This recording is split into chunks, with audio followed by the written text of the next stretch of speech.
It's always hard to predict what you'll get with the podcast, but I can promise you this. It will be longer than the ball was in play against Newcastle. This is the ArsenalVision post-match podcast. My name's Elliot Smith, Blackman Twitter. Hello, everybody. Hope you're doing well. Hope you're feeling upbeat. You know, we drew a game, not the end of the world. Don't know if you've looked at the table lately, but we're still on top of it. So, it's all good, everybody. I think we can take a deep breath. I think we can be happy. I think we can feel good about where we are. And obviously, we're about to drop 172 million pounds on a guy from the Ukrainian league. So that's going to be good. I can't wait for that. Kidding, sort of. Maybe we'll get to that. Maybe there are other deals in the offing. Mikel Arteta might take one less 5-hour energy drink before he gets on the touchline next game. We may talk about that as well. There's a lot to discuss. And as always, we did an instant reaction to this game. You can check that out on Patreon. If you'd like to sign up for Patreon, there's a couple of things you may not know we do over there. We do scouting videos where we use a professional scouting platform to look at players we're linked with or interested in or our loan players. We do instant reactions after every game. We do match rewatches where we literally watch the video with you and there's video and audio version, and we talk through moments, we pause, we rewind, we look at maybe things we didn't notice during the game. Of course, we just have regular audio podcasts. There's data-based episodes as well, which, is probably a reason not to sign up all by itself. I'm kidding. But so there's lots of stuff over there, and we'd love to have you there. And it really helps us do some of the exciting stuff we're going to be announcing for everybody in the next couple of weeks. Having said that, I think it's so important to make the point that we're just so happy you're here on this one, and that there will always be these, post-match pods that are out for everybody twice a week. And it's just a wonderful community. I think lately I've been in so many interesting conversations about Arsenal, and because everybody's enjoying the season so much, everybody's obviously quite a bit nicer. But I have to say, even when things were at their lowest moment, I've met wonderful people thanks to this podcast. So thanks for being here. We're really glad you're here. And here with me now to discuss things of more consequence than the pablum I have just spat out at you is Clive. You can find him on Twitter at ClivePFC. Hello, Clive. Hello. How you doing apart from that? You good? Apart from that, I am doing well. Yes, thank you. I think I have great anxiety that the fact that we record these pods lately now at 7 a.m., 7:30 a.m., 6:45 a.m. local time, my time, that you are not going to get the best out of me. But I think some would argue that is actually in keeping with the tradition of the podcast. So I think we are perfectly fine. Clive, a lot to get to in this game. It is a draw against the third team in the league, the meanest defense in the league. I don't think that there's anything particularly wrong with this. I think the reason for the angst over it, frankly, is, once upon a time, you could draw games like this and be fine in a title race. But given it has taken as much as 98, 99 points to win a title in recent seasons, there's a sense that you can never drop points. And to be fair, we haven't done much of that this season. So it's a disappointment, but certainly not a disaster. Where I want to start, though, is what I think could be lost in this game because of all the other stuff that went down. And that is an opening 15 minutes where once again, we were absolutely scintillating, sensational, ripped them apart. And it starts with an Odegaard volley over at 4 minutes. We already had them pegged back. Saka drives to the byline, can't find a teammate after he beats Dan Burn. There's sustained pressure. Xhaka has a chance blocked in the 6th minute. Saka drives through the middle. I don't know if you remember this, 7 minutes. Saka actually gets it in a counterattack and drives all the way through the middle, right? And instead of going to the flank, now he has Ben White on the overlap to the right, but he doesn't. He gives it to Martinelli. Martinelli slides it to Xhaka, but it's a little heavy, and he tries to slide it across the box, but he slides out, over the byline. That's at 7 minutes. By the 9th minute, we had 85% possession, 5 shots to 0. Okay, so this was total domination to start the game. And, I'd like to at least spend a minute getting your take on that period, because after that, obviously the game changed quite a bit, but I think that was more evidence of the kind of pressure and dominance we can exert in a game, and especially early in games, which has been what we've been doing all season long. Yeah, it's almost like Ali Foreman. Inter here, loads of overhand rights in the first round. Let you know that we're here. Good reference there. And we do this quite regular now, so it tells you something that our team talks and pre-match warm-ups are tip-top, right? Because we score a lot of goals in the early part of both halves. So we are well motivated and we are listening to the manager. So that's a good thing. But I will say to you, even, and I'm not a hindsight thing, even within that first period, there was a level of tension around. And I think you can't fool people. Newcastle are a big side. They're a strong side. And even though we're running through them, there was like a feeling of their seriousness. Do you know what I mean? And their commitment levels.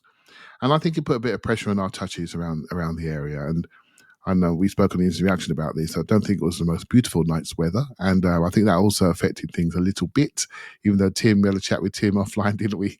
And Tim said, we talk about weather. It's like Barbados in that ground. Right. So but I don't think it was Tim. So yeah, we were just a little bit inaccurate around the box, Elliot. And then what happens then? What we tend to do, or what I tend to do, is I try to look at, okay, what's the next thing? I get back into development discussions around how to develop our play. And this isn't a critique of anyone's performance, but it's like, okay, when we see this again, what's going to happen? So for me, the overall takeaway from the night, many takeaways, and we'll get onto them, but I think Newcastle entered our consciousness this night as what they are and what they could be, right? And also the way they played is a problem for the game and could be a problem for us. So the next step for my brain is, how can we solve this? Right? And it's a collective we, the game and the way they played, and we from how do we beat this play style? Right? And so yeah, that's what I walked away with from the game. Really, really interesting night of football. Yeah, I loved the way we came out of the blocks because it's the best defense in the league, and they really didn't have answers. But as you know in football, you're never going to dominate a whole game, certainly not against a team like Newcastle. And we needed the goal there, right? And there were just those few moments, and something changed. So Nketiah goes on a long run in the 14th, 15th minute. Length of the pitch, finds Xhaka. Xhaka mishits it. It's another really good opportunity. A lot of just nearly moments like that. And then shortly thereafter, Bruno Guimaraes gets a yellow and Callum Wilson gets a yellow. And they start getting physical. And I think, a lot of people say they came to the Emirates to play that way. Arteta, interestingly, after the game said, that's not how they want to play. Yeah. We made them play that way. Now, whether you agree with him or not is beside the point, because I've seen both sides of that argument. Clearly, around that 15-minute period, they started to kick in physical mode because they could not live with the movement. They could not live with being pushed back the way they were. And I think they got those yellows. And I don't know if this goes back to last season's game at Newcastle, if it goes to the pre-match talk, and maybe Mikel had our guys fired up. But I think there was a real desire on our team's part, Clive. This is just a sense I get, obviously, to show that we weren't going to be bossed physically like we were at St. James Park, that we were up for the physical fight. And I actually think in that period that starts around 15 minutes and then really progresses to halftime, we got caught up in the physical side of it. We got caught up in the refereeing decisions. We got caught up in the yellows not going our way, going their way. They were doing a lot of rotational fouling. Then we had Odegaard get a yellow, right, for a pullback, and Nketiah gets a yellow. There were some calls that I don't think were right, but whether I think they were right or not, and I think the referee has a tough job, and I'll come on to that in a moment, but I want to get your take on how you think we reacted to them starting to get physical. Because for me, the level of frustration with referee decisions and the extent to which we started to grab and pull and, get physical as well. I understand. I know you like it. You have to stand up to the physical challenge. For me, I thought it took us out of our game a little bit, that we took our eye off the ball a bit. Yeah, we were taken out of our rhythm, and it was hard to maintain rhythm in the game. And the reason why that happened, Elliot, is that every time there's a card, there's a stoppage. And what Newcastle did well, they tried to manage the referee. And so when you manage the referee and then he starts giving out cards, and then they say, well, what about that card over there? And then another card comes. Mm-hmm. And if the referee allows himself to be bullied, what then happens, and you attract the players who like bees around a honeypot. Every single tackle, 5 players running at him. And then it takes time for the game to restart. So that's what they want. So you may summarize that as we took our eye off the ball. No, we didn't. We got maybe a little bit referee obsessed. We felt a bit of injustice in some of the decisions, and we want to make sure we even the game up. But while we're doing that, we're taken away from our flow. Almost wish that one of the things that they would say after this as a coaching group would say, hey, next time there's a foul, put the ball down, play. Put the ball down, play. Don't worry about their cards. Put the ball down, play. Keep playing, because our way of beating these lumbering teams is to keep the ball moving and keep it in play. And then they will eventually weaken and the gaps will show. They were able to maintain their fitness, even though they were cramped up towards the end, because the ball was not in play. And the ball, and that was the referee's decision. The referees I don't want to talk about referee decision. I want to talk about game management. The way he managed the game was poor. And he allowed incidents to be the main thing rather than the game being the main thing. So you've replayed some of the early parts of the game, Elliot, to the minute, right? I'll tell you what, mate. There wasn't that many moments you can remember in the game, really. They sort of all stand out to everybody listening because there wasn't enough flow. And if I was at this game live, it wouldn't be one I would want to rewatch again. Do you see what I mean? Because I think it was quite turgid and it was made that way. And I've got to say one more thing, right? You said something on the instant reaction, which I thought was genius. And please repeat it then. I'm going to repeat it because you said, thank God. You said there were two different games on show here. There was one, the way Arsenal were trying to play, and there was one, the way Newcastle was trying to play the majority of that game, which were polar opposites. And the referee had a choice on which one he was going to enable. And to many Arsenal fans today, with the injury time, the stoppages, and the way that game was managed, he chose to enable the non-football game. And I think that is an issue for the game. And we have to remind ourselves there's 60,000 people paying £3 million worth of gate receipts. And they're the most important people in this. And all the millions watching on TV around the world. And you have to decide as an arbiter and a controller of the game, which game are you going to enable? I'm not saying they can't do what they want to do, but there must be a cost for me because the game overall is what I really, really care about. Did I paraphrase your quote appropriately? Elliot? Yeah, and I'll expand on it slightly, but I will give you this data that Scott put in our Discord. This was our third lowest game in terms of ball in play minutes. He has it at 53 minutes ball in play. The only lower game's interesting. Chelsea at 52 and United at 53.1 versus 53.4. So essentially right there tied, about 8 to 10 minutes, depending on whose data you look at, lower on average in terms of ball and play minutes. And certainly I think people were feeling that frustration when the board went up for 5 minutes in the second half. I think my point with the two games thing, though, is that I have always believed that one of the hardest things for a referee to deal with, and I sympathize with referees for this, is rotational fouling as a strategy. And to be clear, it's not just anti-football teams. It's not the Burnleys and the Stokes that rotationally foul. Manchester City rotationally fouls with the way that they stop counterattacks. They're one of the most fouling teams in the league, have been for a long time. I believe that's correct. I'm sure someone will pull up the data and be like, Elliot, they've been lowest for 10 years. But, let's just pretend I'm right because, facts don't care about your feelings don't care about my feelings don't care about your facts. Anyway, I think the problem for a ref is when there's rotational fouling, you can't book them all. Some people say you should. But let's say 11 players each commit one foul. Do you give any bookings? Then the other team responds and one player fouls twice and he gets a yellow and the home crowd goes nuts and it feels very unjust. I think rotational fouling is an effective strategy that is hard to referee and it does kill the game. And I want to be clear about something though, because I think it's important to say this, Clive. I have no problem with the way Newcastle played in the sense that it is their right to come to the best team in the league with one of the best attacks in the league and play in the way they had to get a battling point. Yep. And it was our job to find a way through. Did the referee get some things wrong? Certainly, and we'll come on to a couple of the penalty decisions. And did they get away maybe with a couple extra fouls that if they'd been carded might have impacted the way they could play? I think so.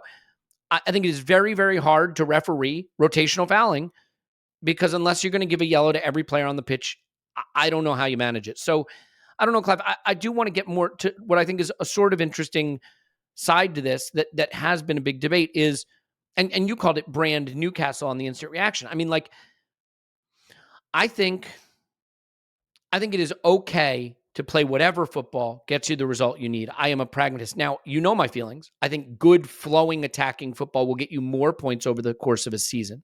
But there were certainly times under Arsene Wenger, for example, that I wish we'd chosen pragmatism. There were certainly times when I can think of a 6-0 at Stamford Bridge, right? I can think of some times when pragmatism would have helped. Your principles have to be flexible. I think Mikel Arteta showed his principles could be flexible when he first arrived. Look at the way we won the FA Cup. We couldn't play this football back then, so we didn't. what's your take on the way Newcastle approached this game? Because I don't find the ability to have any really indignation with the way they approached it. It was our job to break them down, and we couldn't. Yeah, I asked an open question: is this a good night for brand Newcastle? Hmm. And I probably asked it a bit early.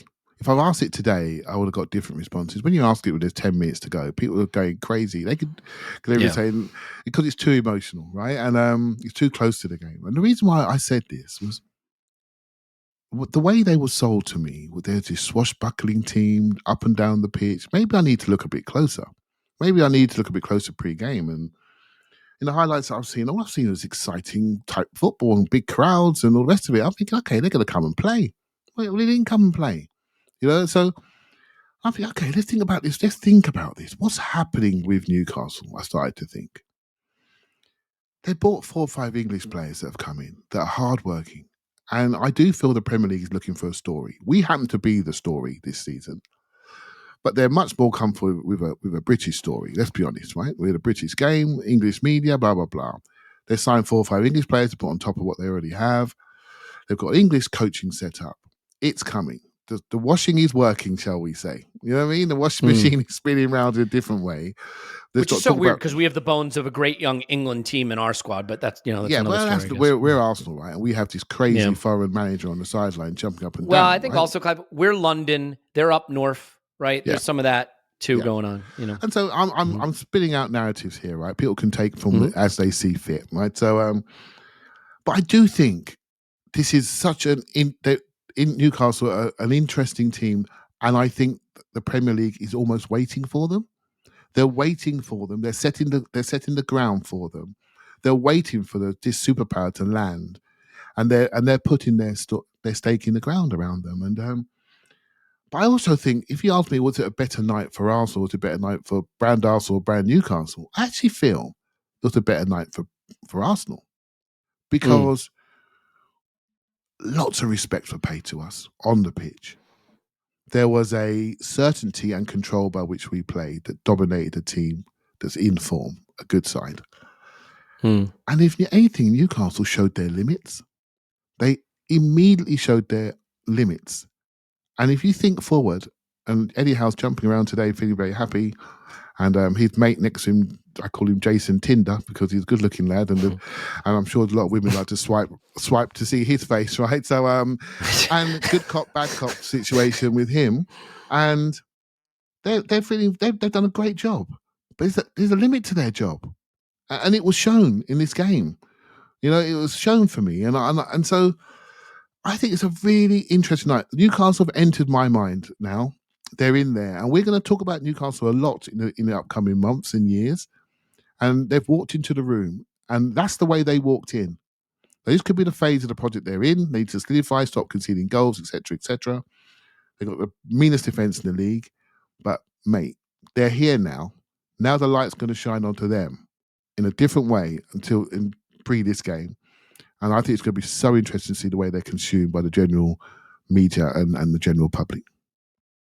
Funny story. Once upon a time, my friend and I started a little company to build a new dating app. So instead of calling him Jason Tinder, you could have called him Jason To Date, which was our dating app. But unfortunately, our brilliant dating app, which was designed to create some class and sophistication to the whole thing, and bring people together for love and dating, that didn't work. People just want to swipe on faces. So I'm not bitter about it though. Look. I do want to dive into a few performances in this game that I think are relevant, and I was pretty harsh on Gabriel Martinelli in the instant reaction, and I think sometimes because I'm such an admirer of his and have been probably one of his biggest supporters from early on, I will confess that at times I feel I need to be forceful in my criticism, my critique of him when I'm critical of him, so that I don't come across as being biased in his favor. Now, it's kind of like feeling like you got to over criticize your kid if your kid's playing sports so that people don't think you're, being biased towards your kid. Like I adore Martinelli. I think he's a supreme talent. I think he's been a little rough in the last few games. Now, to be fair, he went up against a very tricky opponent in Lamptey against Brighton and finally got the best of him late on. He's going up against the best player Newcastle has in this game, right? So you got Saka roasting Dan Burn left and right on one side. And you got Martinelli working on Trippier's side, which is harder.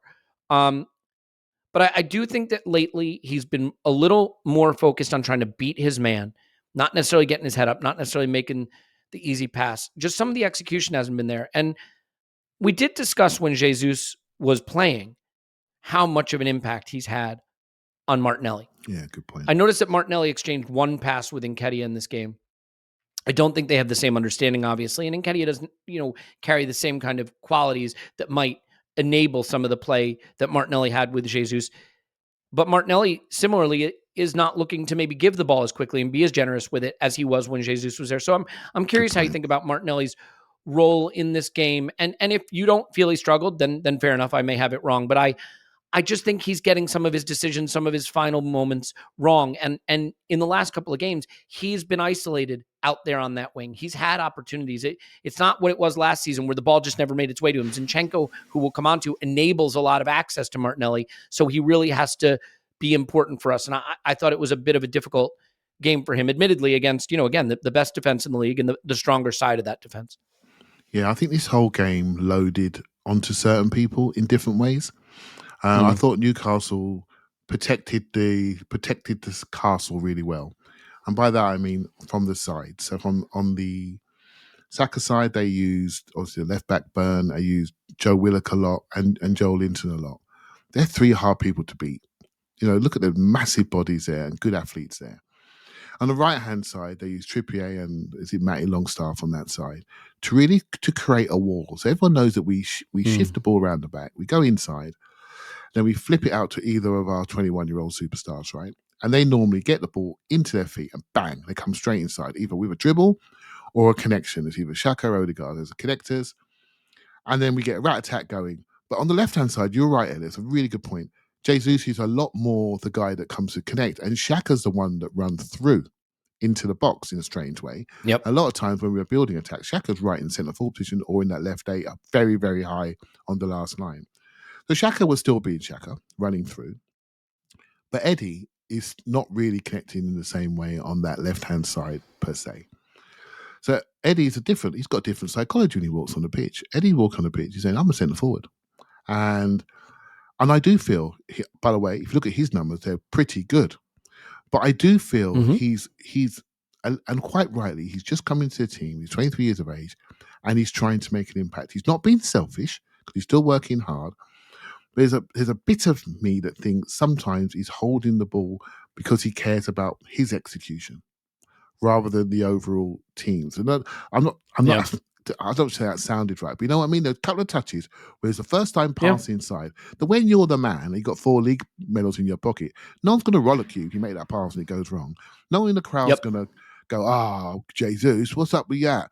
Because you've got the confidence, you've got the CV, you've got the track record, you can take the risk. And I wanted, there needs to a point where Eddie said, I'm going to take that risk.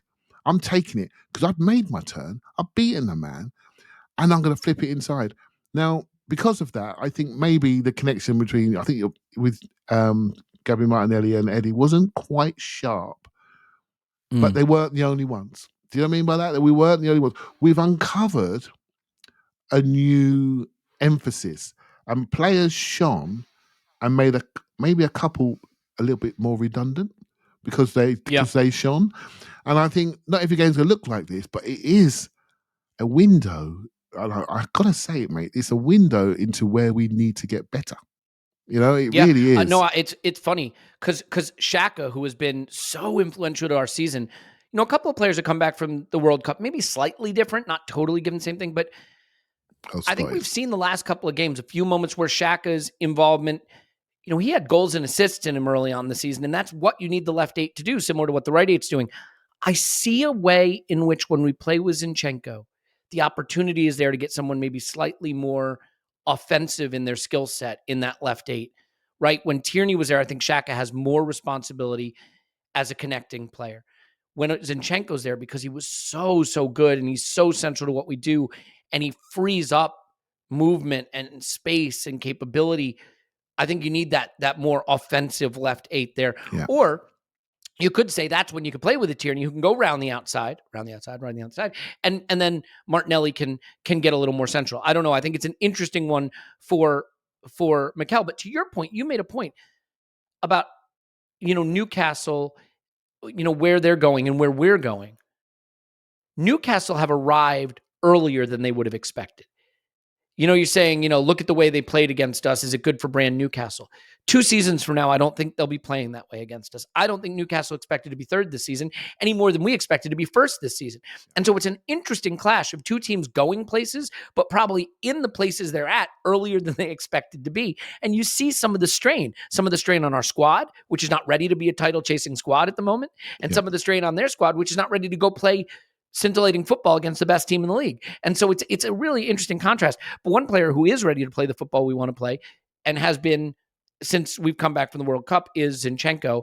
I think we should at least take a beat to celebrate him because what he is doing for us is really extraordinary. And I think, one of the reasons I don't feel as panicked about Thomas Partey, you don't hear us talking as much about we got to get a Partey back up in the window, and what do we get is because this guy's come in and almost become the hub of the midfield in himself. When we have the ball in the attacking third, he's coming inside, he's going outside, he's dropping deep, he's pulling players out of position. I just think Zinchenko's role has really grown, and having him back has added a layer to the way we're able to keep possession and break teams down.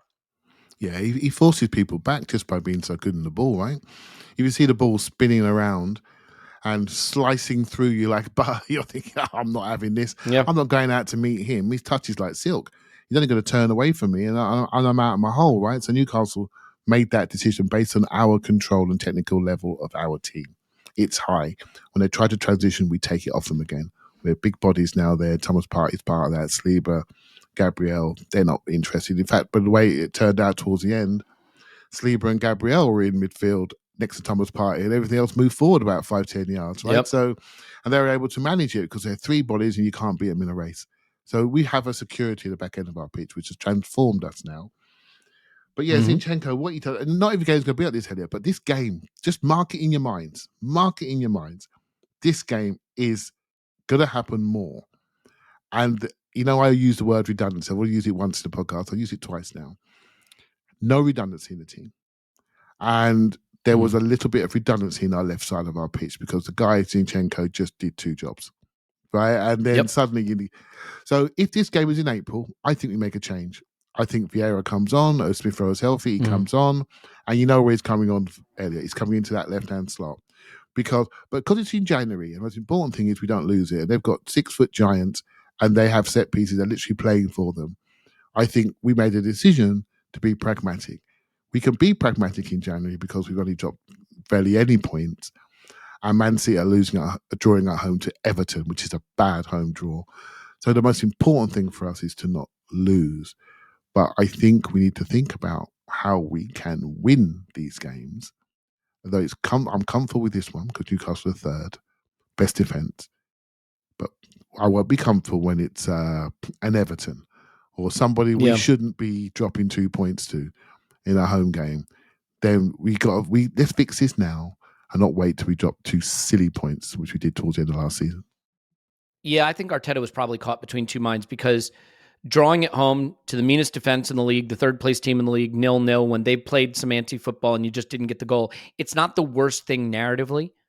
Losing at home starts to let those questions that everybody's waiting to ask come back in. Oh, you know what? Newcastle, they got a little physical. Arsenal couldn't handle it. And it was a smash and grab, sure, but Arsenal have a glass jar. Like, I think Mikel might have wanted to bring on a Vieira for someone, might have liked to have made that change. On our settees, we were all thinking that, weren't we? But I didn't see him warming up too much, mate. So. Didn't even have him warming up. No, that's my point. I think, let's put it this way. If this was,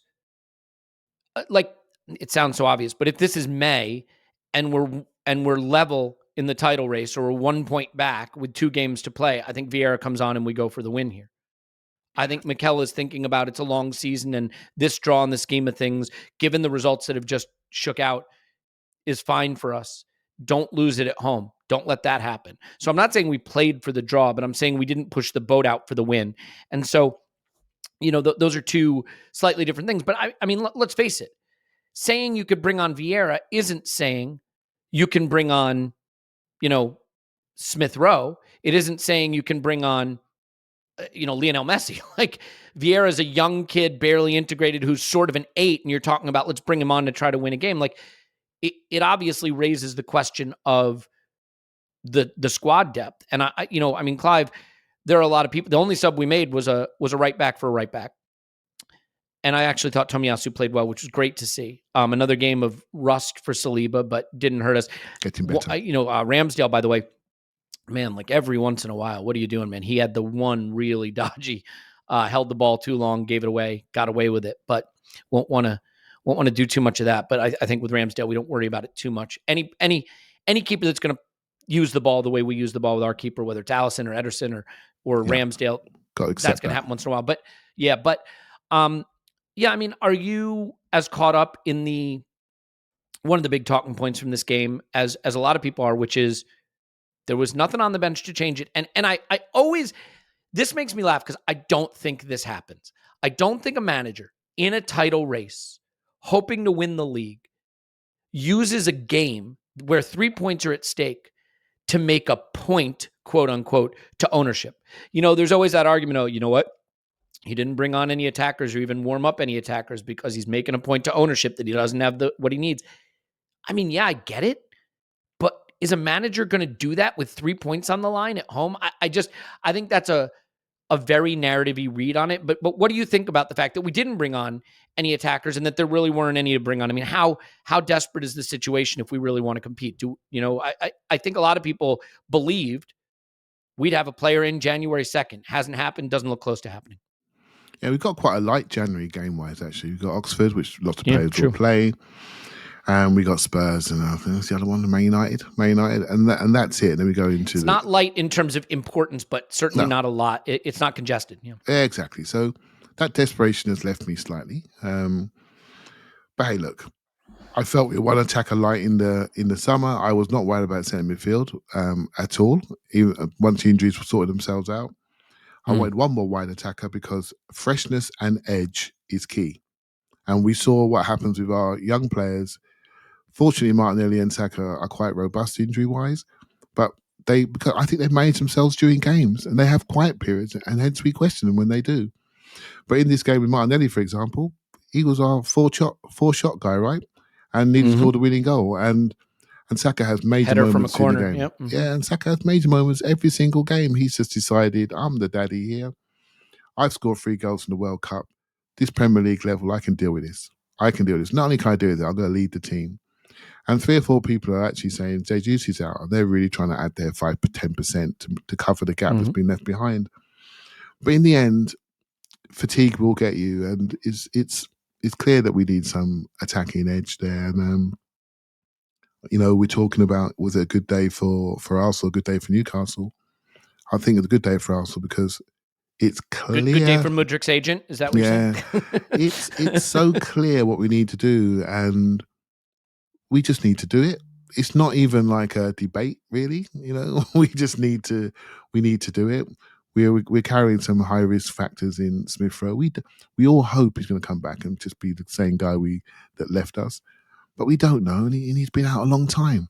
He needs the time. And Jesus, we've got this date in late February in our minds, but he's not going to be Jesus that he left us immediately on day one. He needs a bit of time.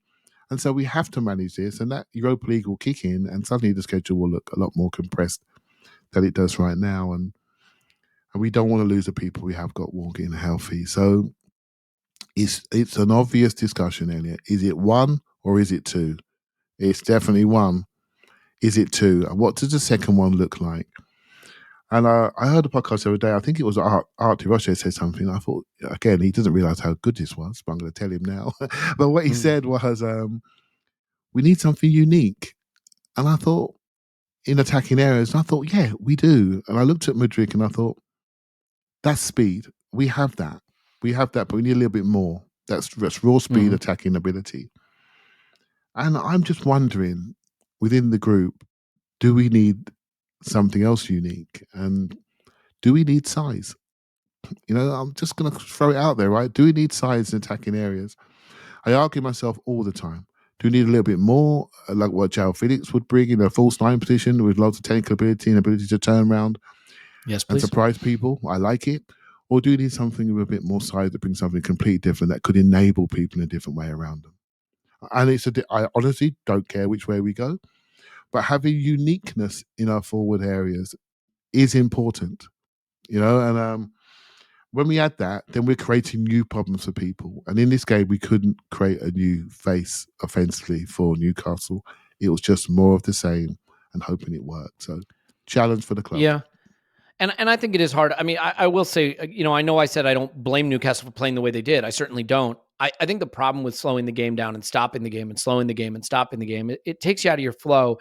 It becomes really, really hard to establish, how do you break down low block teams? Big, quick switches, right? You hold the ball for a bit and then a big switch and they have to chase and their legs tire, right? They get a little fatigued from defending for 10, 12, 15 minutes in stretch and you break them apart. But when there's stoppages constantly, you can't create that pressure. You can't create that sense of an impending goal. You know how sometimes when a team's sitting deep, you're like, here it comes, it's coming. They've been sitting deep for a long time. They've been shifting side to side to side. We're going to pull them apart.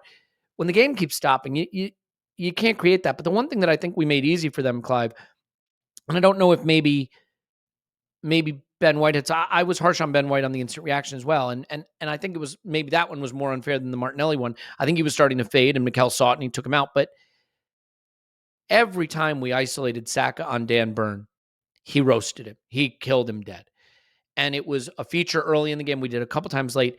And then there were a couple of moments where Saka was on Dan Burn and Ben White kept bringing another defender over to him and bringing another. And I was just thinking, this is where you got to really understand that right back position. He's got the beating of this man. You got to pull the guy away. You stay in the half space, stay short, be the option for him. And to be fair, there was one time when he was really open and calling for it and Saka didn't see him. But Saka got to the byline late. I mean, we were inches away from a Stonewall penalty where Saka got to the byline. Joe Linton sticks a foot in on a yellow in the box and just does get a toe on the ball. Otherwise, Saka's going over it. Joe Linton's off and we're at the penalty spot. But is it frustrating to you that we didn't use more and more effectively the matchup we had on the right flank? Because I really thought that was going to be the story of the game early on, and we kind of went away from it. In a way. I thought Newcastle defended it, and this is one of the reasons why this is when sometimes both teams want to play their game, right? So I guarantee that Newcastle said, we're going to go long, stretch them in behind with Wilson, push them back, and they're going to play in their half, be aggressive, and we get set pieces, we'll take it, then we probably sit into our game, into our normal shape, and see if they can score, right? So they tried to go into our half, we went into their half. We ran around them, had 3 chances in 7 minutes, smacked them in the mouth. They went, oh my goodness, we better box out.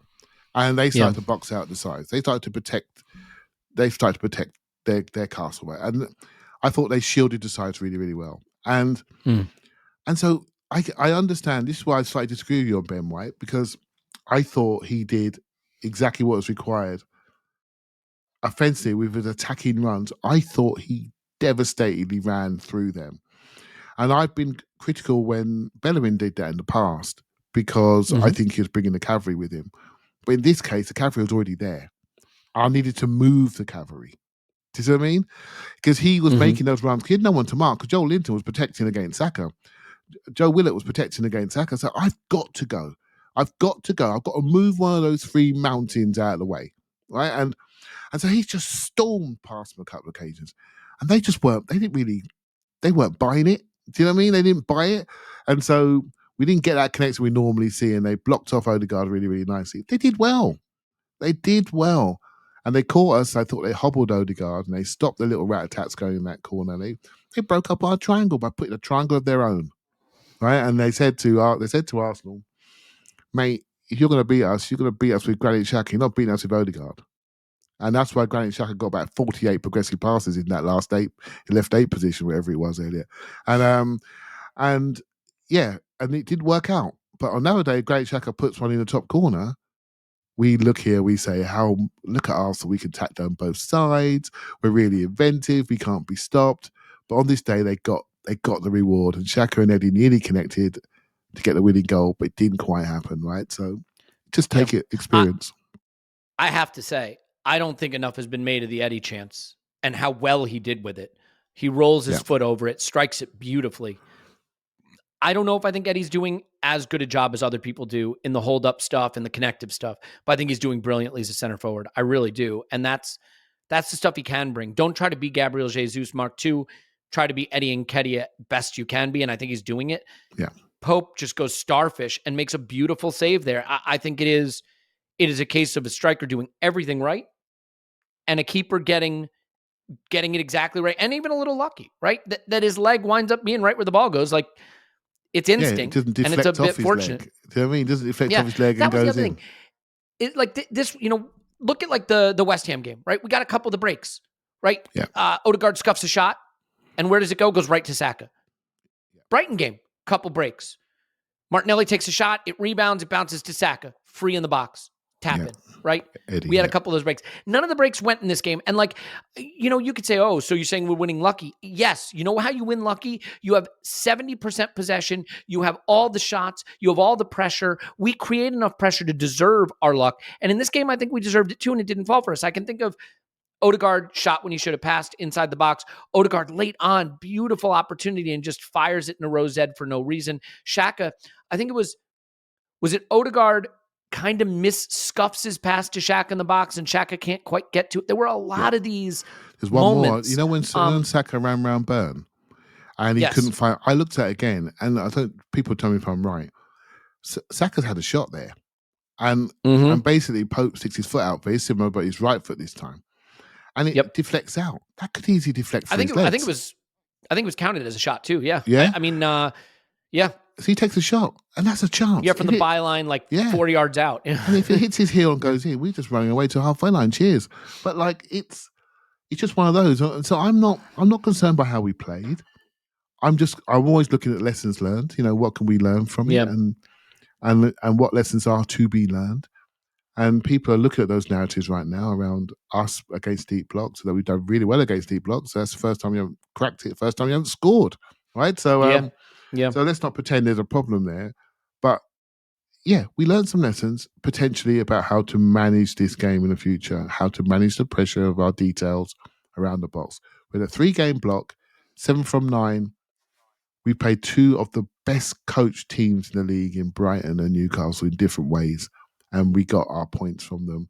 If we'd have drew at Brighton and won our home against Newcastle, we'd be pretty comfortable.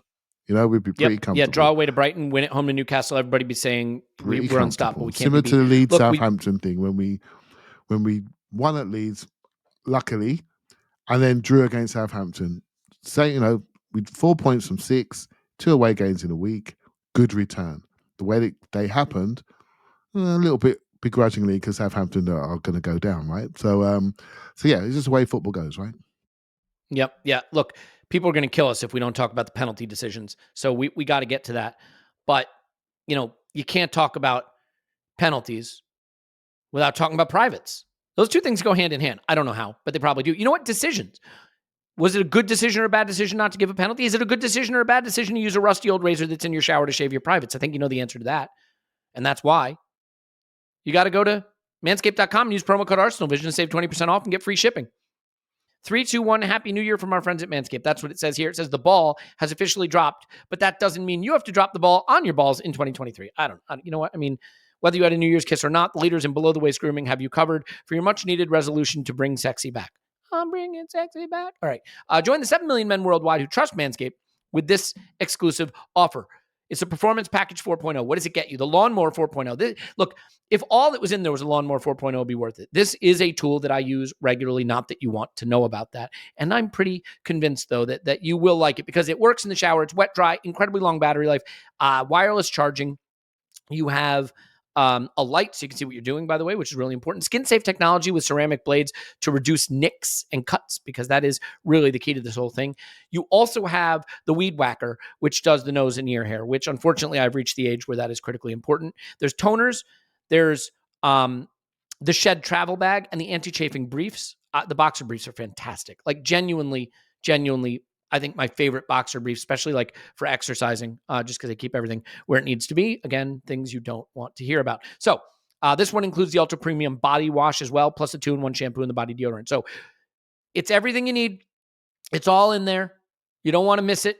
And the only way to get it is by going to manscaped.com and using promo code ArsenalVision to save 20% off and free worldwide shipping. 20% off, free shipping at manscaped.com. Use promo code ArsenalVision. Time to feel sexy and free this 2023 with Manscaped. Clive, is that enough of that? Indeed. Nailed it. Okay. By the way, like, unless they, start advertising on us again, we're going to have to change your little tagline there. We haven't seen the good folks at Indeed in some time. Yeah, can't be doing that. So, okay. Although I did give some free advertising to my failed tech startup. So, I guess everybody gets one. Yeah, that's a whole other story though. Whole other story. Clive, the penalty shouts. I think, like, I hate overemphasizing them because it makes it sound like sour grapes. Like, oh, we should have won. We should have gotten a penalty. And like, I still think if a ref gives a penalty wrongly against you and it costs you the game, I feel like that's taking the game from you. If a ref doesn't give you a penalty you think you deserved, it doesn't take the game away from you. You know what I mean, right? Giving the other team a goal can take the game away from you. Not giving you a penalty doesn't take the game from you. It's still there for you to go win it. So it was still honest to go win it. I want to be clear about that. But I think there are two reasonable penalty shouts. The handball one, I was convinced was not a penalty. I saw the reverse angle and I posted on Twitter, and all I said is, that looks bad. And a lot of people got mad at me. You don't understand the laws. You don't understand. Like, all I said is it looks bad. It looks bad from that angle. I still don't think the handball one is a penalty that I want to see given, because in general, I think the guy's turning his body. He's got one hand outstretched. If it hits that one, it's a penalty. The one that he's trying to shift down, that it does hit, I don't want that given as a penalty.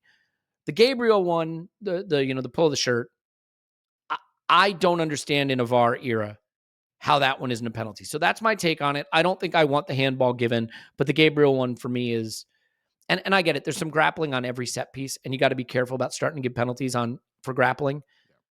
But we saw Odegaard get the yellow for the shirt pull right outside the box. You got to be consistent. Gabriel's getting choked out by his own shirt. I don't see how that's not a penalty. Do you see the two similarly? Yeah, if the referee has seen the grabbing, if the VAR would have said, "Did you see that?" and he would have said, "Well, no, I didn't see it." If he said, "No, I didn't see it," then they're going to look at it and they're going to say, "Well, you need to look at this, mate." Do you know what I mean? And give a penalty. But he probably said in there, "Yeah, I saw that. It wasn't enough." And so VAR are not going to overturn that, right? So for me, but VAR's got to say, "Mate, you've seen it wrong." Yeah, I'm just trying to be pragmatic here and just sort of say, yeah, I get it. I think the process is, right? So whether I think there's a new Howard Webb is now in charge of referees, right? And he said something the other day. He said, "We're only going to bring VAR in when things leap out of the screen." So I have to be honest with you, when that ball went into the box, I did not see a penalty leaping out of the screen, right? When we do the replays, I saw a penalty leaping out of the screen, right? So if it didn't leap out, do we want VAR to step in? Now, at the moment, we're a little bit bruised because we dropped 2 points, but I don't want that happening against us. What I don't want, and this is what I don't want the silly first penalty that Spurs got against us last year, when just a little touch in the back and he's flung himself forward and the game was changed. Now, I think that's Arteta, never been a penalty ever. Yeah, never been a penalty. You can't decide football matches like that. First goals are important. That's the stuff we have to be watching, right? Let the players win the game. Now, I think Arteta did something here that was quite smart. He used the word scandalous, and sometimes on his podcast, I use phrases so people can remember what I've said. Right, so and I pick words, particularly. I read the transcript of what you've said after the pod, Clive, so it's very easy for me. I just read the transcript and I try to memorize it. And then, I use particular words to wrap around something so people can remember it, and it explains it in their minds, right? And what Arteta used, he picked that word specifically. He didn't pick it for this day. He picked those words for Spurs, mate. Those words will be in the referees' minds for Spurs away. When last year the game was taken away from us with an individual decision, in my opinion, and their scandalous decisions on bookings thereafter, and Rob Holder got himself in the washing machine, right? And so he's laying the ground. Lads, don't mess about with us this year because we're coming to play. Let us play. don't all the talk sport and all these newspapers are worried about Arteta sort of losing his mind. Nah, I'm not worried at all. You carry on doing what you're doing. Lay the ground for Arsenal to be refereed properly. That's what I want. Properly. We're not having it. You've got to make sure you referee properly. You're not taking games away from us because we're a serious team now. And so in some ways he needs to overreact right now to lay that ground for future weeks and months when it really matters. Because we're going to be at the top table from going forward. And these decisions mean something when you're at the top table. When you're battling for 8th, it don't mean much. But when you're at the top, it means a lot. And I'm fully behind him doing that because all the other managers have done exactly the same thing to re-establish their clubs at the very top of the game. Yeah. Yeah, look, I like the idea that penalties should be harder to get. I do like that. I listened to the Arscast and I really agree with the point that was made there. You'll find surprising. That changing the way games are refereed mid-season is a bad idea because you give, or the way VAR is used, which is what they're doing, because you give fans then that perfect narrative talking point of, well, here's 3 videos from games earlier in the season, and now look at the one we didn't get, and how is this fair? That's the problem. Whether you give every single thing as a penalty or nothing as a penalty, all the fans want is for it to be consistent. They want to be able to see a decision in one game and see a decision in another game and say, I see same decisions. So that seems consistent. When you change the rule mid-season, you create all this fodder for, oh, great, so we dropped a point here because of this decision. But we're going to be talking about the Martinelli disallowed goal at Old Trafford for years if we lose this title by a point or two. That's a great example of something that didn't leap out of the screen, but they went back and re-refereed it. Now that should have stood. It never leapt out of the screen. The referee actually said, play on, right? And then he was asked to look at it again. Now they picked on something that didn't leap. And I think now they've changed. And so it's a really good point. And we need to land. I prefer this way round, if I'm honest with you. I prefer if the referee's there saying play on during the game, then let the game go. Unless it's absolutely something he hasn't seen and missed that's egregious. And I didn't think it's just quite as egregious as we all felt. And yeah. I've got to be honest about this and say how you feel, because if it happened to us, we'd be really disappointed. I in general, I don't like grappling fouls in the box to be penalties. I do think when you choke someone out with their shirt, the optics of it scream penalty. Yeah. There are certain things where the optics just scream penalty, right? Like the optics of the handball, when I watched it, it didn't look like how I think of a handball penalty. Now you can say laws of the game this or laws of the game that. The optics of the Gabriel one look like a penalty. There was another one, by the way, on Nketiah where he was sort of grappled in the box, trying to turn and arms around him, and it wasn't given. Again, that's one that I'm okay with. I think the Gabriel one I want, but I also think this is the thing. You set the tone in the referee's mind for the kind of game that's being played. And what I mean is, think of a Merseyside derby where challenges are flying in. The referee's going to let some things go because there's the expectation the game's going to be physical.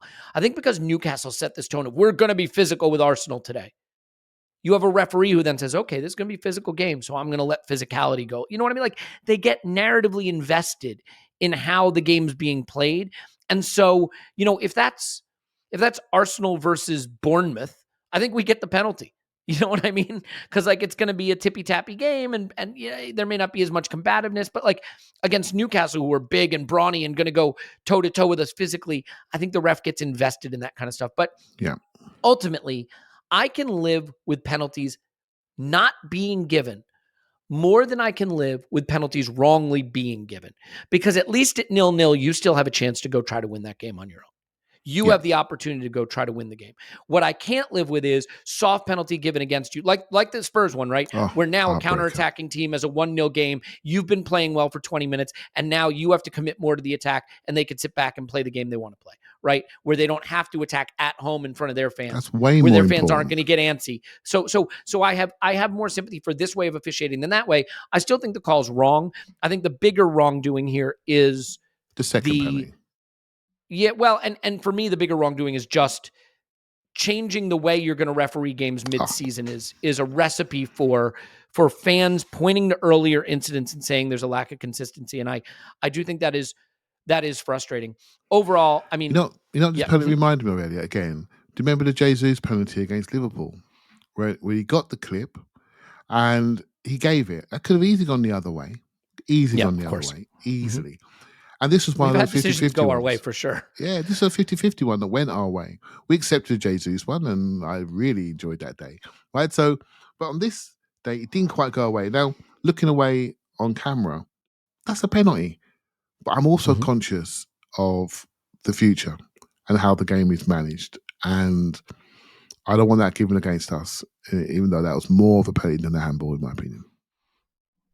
Let me ask you another thing that's become narratively part of this game's conversation. I use the word narrative a lot today. There's a lot of narrative out in football. You may notice that. Mikel on the touchline. So I have two thoughts on this. Paul kind of got not stuck in, but Paul had Arteta's antics as a stock falling on the instant reaction. You can find him on Twitter at Pause My Pants. So I have two thoughts, right? And this is so typical of football. The way we rally, the way we're tribal. I kind of agreed until journalists started getting stuck into Mikel. And now I don't agree at all, right? Yeah, now exactly. I'm like, no, screw you. Talk about something else. I've seen Jurgen Klopp, everyone's darling, menace the fourth official with gritted teeth. I've seen Jose Mourinho attack people and knee slide on the pitch. Maybe not in the Premier League, to be fair. I've seen, who was it? Tuchel and Conte get into this weird handshake war. Like, I don't know why the media is so fixated on Mikel, but I will confess that I think there are times where your manager projecting a little more tranquility and being a little, I get it. He's still close to his playing career. He wants to kick every ball. He is so invested. I get it. I think you have to be able to ramp up the moment at times for sure. But I think as a manager, another string in your bow has to be the ability to transmit some tranquility and let the players feel that tranquility and not get wrapped up in the frenetic energy that you're giving off. I think this stuff is really marginal, by the way. It's not 10% of the game. It's 0.1% of the game. The reason I don't agree with the media is portraying it as he's somehow a disgrace or it's not appropriate. Appropriateness can go out the freaking window. Look at football. None of it's appropriate. But in terms of whether it helps the team, I'm more curious how you think about Mikel's touchline behavior in terms of helping the team. Yeah, so there was a while ago we weren't very relevant in the football world and no one was talking about us at all. We're now relevant again. And this is an indicator that we are back because now they're talking about this type of stuff. I think for me, I think I like the way he does it, but it's going to be used against us. And in a way, what's our recent track record say, Elliot? Our recent track record says last year we blew the top four. We didn't handle the pressure. So the first time we have a pressure moment, they're going to look to see how we handled it. And we've handled it really well so far this year and won almost every game. Apart from 3 games, which one of them we should have won, as you well know. Right? So basically, they're using this and making it about us handling the pressure. We're still a young team and they're looking for that crack in us. They're looking for that story in us. We're looking to crack the cannon, mate. And this is the first thing they can talk about. And I'm just smiling to myself because I think the manager is in total control, knows exactly what he's doing. And we just have to, you do exactly what I've done today. He said, yeah, mate, I'm not having this. You journalists, I'm getting ready to come for you. And I'm sure Arsenal fans are doing that right now, right? And we got to protect our house. We've got to protect it. And so yeah, I'm okay with it. However, I will say this. There's in feedback, there's always a hint of truth, one of my sayings. And we have got to outwardly manage the pressure slightly better because there were moments in this game where I felt we were on the edge to conceding a man down to 10 men. We've done this before. It doesn't go our way. We get very emotional. As a group, as a club, fans, we get very emotional. And we have to be conscious of that lesson, which I think we were in this game. Xhaka, brilliant. Didn't get a second yellow card when I thought he would need to be taken off. There were people didn't do anything silly. Gabriel's done it in the past, for example. Man City at home last year. Very unfortunate, but it cost us, Many games where we managed to find ourselves to 10 men, we didn't do it. We managed the game out and ended the game strongly and learned some lessons about our future and learned some lessons about managing the emotion. I think it's a really good stake in the ground for Arsenal. I really do, as long as we react to the things which are obvious, which is our depth, etc., etc. So, mate, I'm okay with it while recognising there's a hint of truth in that feedback. So we need to be wary of our perception and the narrative that's going around our manager on the touchline. Yeah, I think that's well said. And I think ultimately what we know is that Arsenal's having the best season we've ever had, start-wise. These players seem extremely motivated to play for this coach, this manager. And that's all you can read into, right? Whatever he's doing is working. I think, no one's complaining about this stuff when you're winning. We're hardly losing. We draw a game and suddenly it's Mikel's antics. And I get it, right? I mean, I understand why he was so worked up. The game was being wrecked. And I don't mean, like, when I say that, it's not me saying, like, I'm blaming Newcastle. You have to play the game and you have to set the tone and you have to respond to what the other team does. And there's just no way around that. They tried to wreck the game. By the way, we've played other games against Newcastle like this. I can think of the famous, is it a Thomas Vermaelen late winner? There was also a Robin Van Persie late winner. Yeah. Against Newcastle. Was it Van Persie against Newcastle when they had been time wasting and the goalkeeper had been time wasting? Yeah, and who was it? Tim Krul game? I think it was a Tim Krul game one time. Tim Krul. Yep. Mm-hmm. Yeah, Van Persie, late winner. And then suddenly, everyone's giving it to Krul and Krul's trying to restart quickly and we're not giving him the ball back. It was beautiful stuff. We're not good at time wasting. We as a fan group, we're not happy with time wasting. And no, we don't like that. That is a discussion. Like it, that is a discussion. I think. Well, let me just ask you this about the time wasting. So to finish the point on Mikel, like, I understand why he was so animated. I mean, I think to his credit, he had a little fracas on the touchline with Eddie Howe. Full time, walks over, gives him a handshake, right? And I know the English media loves a handshake narrative, but Mikel he didn't blank him, he didn't spit on him, he didn't do any of the things that are regarded as worse than breaking an ankle in football media. He walked over, he gave him a handshake, he took his medicine. It was a frustrating game, and that frustration transmitted to our young manager. Do I think that a little bit of equanimity being transmitted from the touchline can help at times? Sure. But I think as fans, we really believe that's 40% of the game when it's 0.01% of the game. I think sometimes the things we like to talk about as fans because they're interesting actually matter very, very little on the pitch, right? And I'm sure if you ask Bukayo Saka, hey, did you not win that game because your manager was jumping around like a crazy person? He'd be like, I didn't even notice it. You know what I mean? So yeah. I wouldn't get too invested in it. I do wonder, in terms of the extra time, the 5 minutes, do you have an issue with that? Like a lot of people now talking about the World Cup timekeeping was the way to go. And some people are like, well, there's TV commitment. Get out of here with the TV commitments nonsense. Come on. Like that's got nothing to do with anything.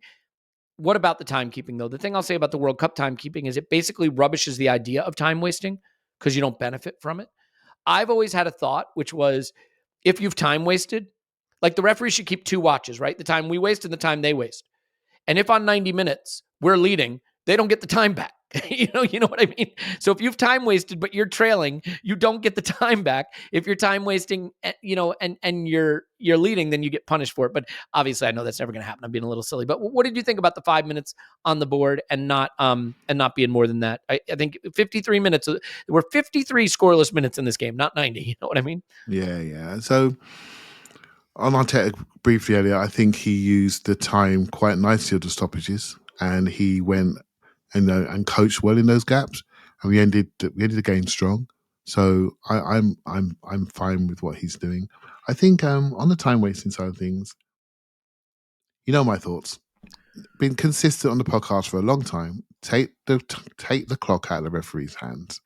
They've got enough to do, right?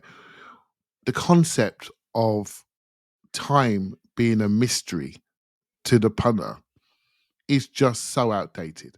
Why are we watching a sport when we don't know when it's going to end? And we don't know how much time's going to be added on. What are we talking about here? It's just too important.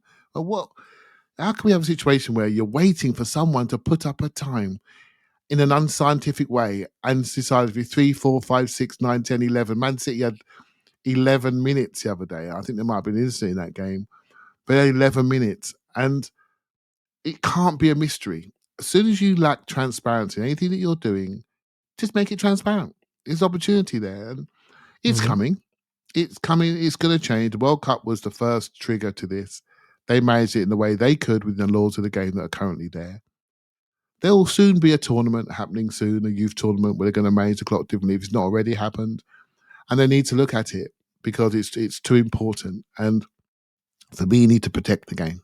You need to protect the game. If people want to do that, that's absolutely fine, but they can't benefit on the backside of that as well. They can't. They've got to be able to. Football is an aerobic game, and it's a flow game. And trust me, I found my level in the game when I couldn't catch up to the players that were better than me, and they were running around me. And Newcastle were able to manage those gaps because they were able to be rested in this game, and it worked for them. And they did exactly what they could do with the laws of the game that's in front of them. It's up to their game to protect itself. That's not to say to punish these teams, but let them know that this is going to be managed. That's all. That's all it is. Yep. It's going to be managed within the game. You can decide if you want to hang in there for 100 minutes, you hang in there for 100 minutes. If you play the game properly, it'll be 93 minutes. And we go from there, right? So that's how I want to see the game change. Some people don't like a running clock, whatever, or pure time clock, whatever they call it. I'm not sure the answer, but I just want to make sure that if the game controls itself properly, then nothing stupid will be done to it. You know, I don't want to see things like quarters, Elliot, or quarters and advertising breaks and things like that. So manage the game properly, and then you won't get managed. Does that make sense? So this is the problem, right? The average, it looks like the average is around 65 minutes of ball in play, right? So you could just play 2 halves, 60, you could just go down to 60 minutes of ball in play and do a 30-minute half and a 30-minute half with a stop clock. You'd get the exact amount of time you need every single time. Time waste, be my guest. Stay down as long as you like. Now, I'll come on to that in a moment. The problem with that, of course, is you're going to get advertising breaks, and nobody wants that. I mean, exactly. I'm sure the league does. I'm sure the game does. The people running the game who stand to benefit from it. But nobody else wants that. I don't want that. So if you're going to keep a running clock, I think you could take the decision out of the referee's hand and go to the World Cup style. But then, to be fair, the players are playing more. They're out there longer. I wonder what the ramifications that would be. Let me say this about a stop clock or a longer running clock. Here's the thing that people need to appreciate, right? It's not just the minutes of ball in play. It's the flow of the freaking game.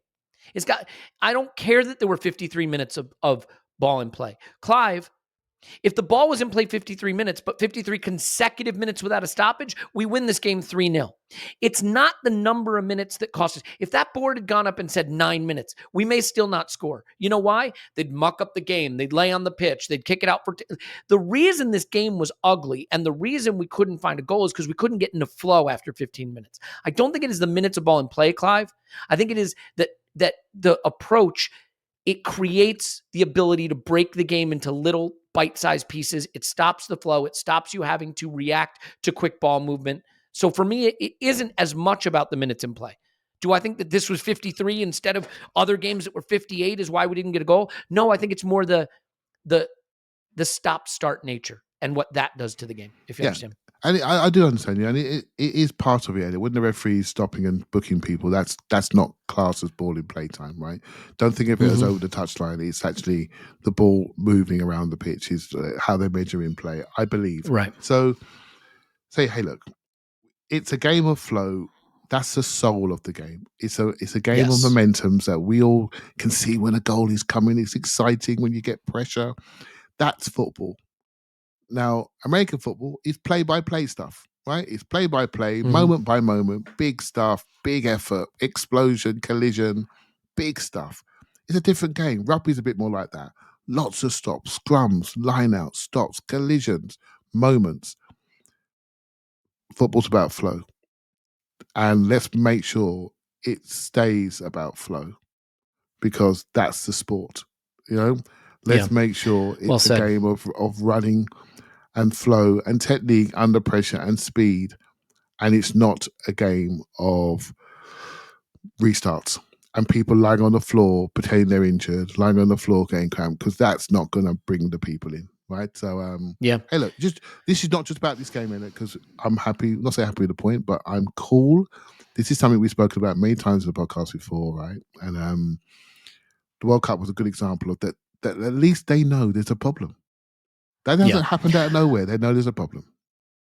I don't have a problem with the way Newcastle approached the game. They did it within the laws of the game. The refereeing style allowed them to do it, and it wrecked the game for us the way we want to play. And other teams are going to try to do that. We're going to have to find a way through. One way you find your way through, you get a goal in the first 15 minutes. They can't play that way, right? You're going to have to get earlier goals, because as the game wears on, you're going to see more and more of this. Last thing. I know you got to get out of here. Do we need to strengthen this month if we want to keep the title challenge going? Presumably we'll get Smith Rowe back. We'll get Jesus back. I think things will look a lot different. I think we've been handed a huge advantage. Having Oxford on Monday before the derby, I think we need some rest. I think we're maybe lacking that 2% of sharpness in the last 30 minutes of the last two games. I think we'll benefit from that rest, and I think we'll go into the derby really ready to rock Spurs at their place. But do we need to strengthen? Do we need to strengthen before that game? I don't think I'd like us to, but it's not absolute, because of the fact we have got time between games this month, right? Mm-hmm. So we need to be calm and not be throwing money around, right? So, but mate, after that, we need to be really focused on this. This is the game. This is the game. We're in a 5-sub world. This is the game, and we have to maximize our opportunity. But I will say, I'm dreaming of the title like everybody else. I'm dreaming of it. I want to give it a good go. But, mate, as I said it on here many times, I'll say it again. I don't want no more Europa League music. I've had enough of it. No. Right? It's all about Champions League. And let's keep that in focus, right? Keep that in focus. Go for the stars, but make sure that we are listening to Wednesday night music next season. That's number one for me. Going to have some special podcasts for you next week. Really, really fun stuff. We will not have a Monday pod because we play Monday. We may have a Patreon something on Monday, but we will not have a Monday pod. We'll have the instant reaction for patrons, but the main pod doesn't make sense to do with the day we play. So we'll do that on Tuesday. There will be a lot of fun stuff next week, though. So look out for that. Really, really excited. I'm going to be seeing Clive in person, which I look forward to doing, of course, and Tim as well. Okay, Clive, you can find you on Twitter at ClivePFC. Thank you very much. Thank you very much. I just said that. My name is Elliot Smith. You can block me on Twitter at Yankee Gunner. Thanks for being here, everybody. Season's still going great. We love you, and we will talk to you after Arsenal 10, Oxford 0.